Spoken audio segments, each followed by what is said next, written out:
Could a strange substance found by a southwest Arkansas man be part of a government test? Well, that's the question at the heart of a phenomenon called chemtrails, now getting widespread attention.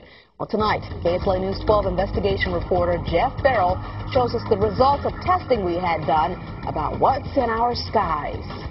It seemed like some mornings it was just crisscrossing the whole sky. It was just like a giant checkerboard. Bill Nichols snapped several photos of the strange clouds from his home in Stamps, Arkansas. They begin as normal contrails from a jet engine, but do not fade away like a normal contrail.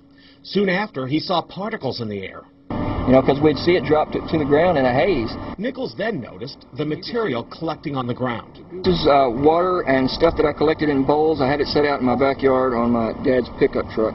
KSLA News 12 had the sample tested at a lab. The results? A high level of barium, 6.8 parts per million, more than 3 times the toxic level set by the EPA. Armed with these lab results about the high levels of barium found in our sample, we decided to contact the Louisiana Department of Environmental Quality. They told us that, yes, these levels are very unusual, but at the same time, they added the caveat that proving the source is a whole nother matter. Barium is a hallmark of other chemtrail testing, which even attracted attention from a Los Angeles TV station. There's already no shortage of unclassified weather modification programs by the government.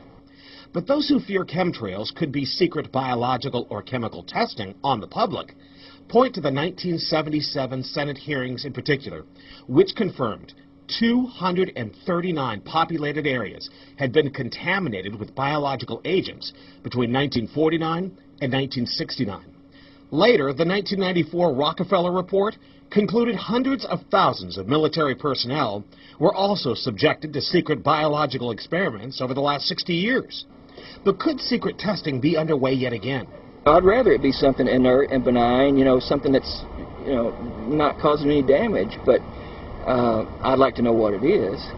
KSLA News 12 discovered chemtrails are even mentioned by name in the initial draft of House Bill 2977 back in 2001 under the Space Preservation Act.